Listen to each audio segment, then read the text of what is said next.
আজকে আমি আপনাদের দেখাবো কাঁচা লঙ্কার আচার।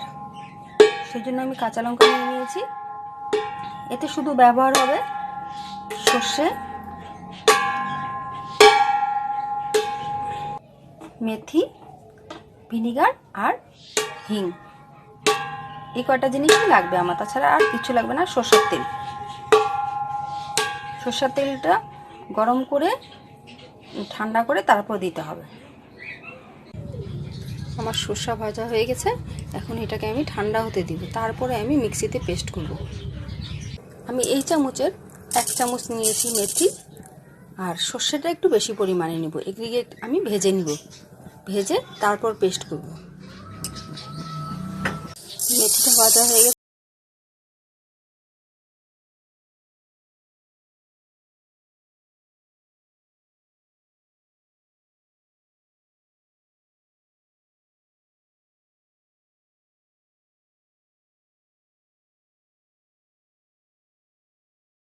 ঠান্ডা হয়ে গেছে। আমি এদিকে এখন পেস্ট করে নিব। প্রথমে আমি দিব সন্দক লবণ, তারপর লঙ্কা গুঁড়ো। লঙ্কাটা আপনার পছন্দ মতো দিবেন, ঝাল বেশি খেলে বেশি দিবেন, কম খেলে কম দিবেন। সরষার মেথি পেস্ট, হিং আর ভিনিগার, এগুলিকে আমি একসঙ্গে ভালো করে মিক্সড করব। তারপর সরষের তেলটা দিয়ে দেব। ভিনিগার 1 কাপ দিবেন। আমার সরষের তেলও গরম করে রেখেছি আমি, ঠান্ডা হচ্ছে।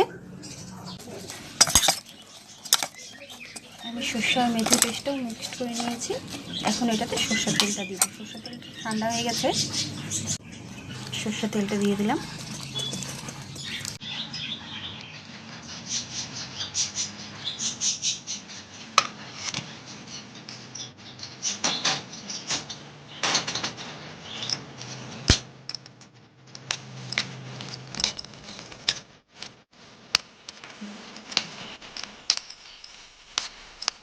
এটাকে 1 সপ্তাহ রোদে দিতে লাগবে।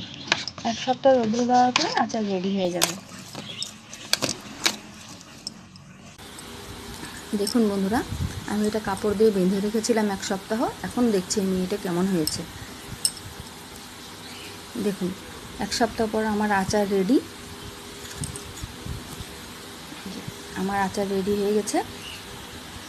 এখন এটাকে আমরা বয়ামে ভরে রাখবো।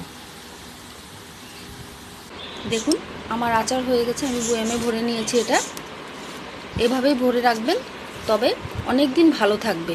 আর নেওয়ার সময় চামচটা বা যা দিয়ে নেবেন সেটা যেন শুকনো থাকে, জলের কোনো অংশ না থাকে, কারণ জল পড়লে এটা নষ্ট হয়ে যাবে।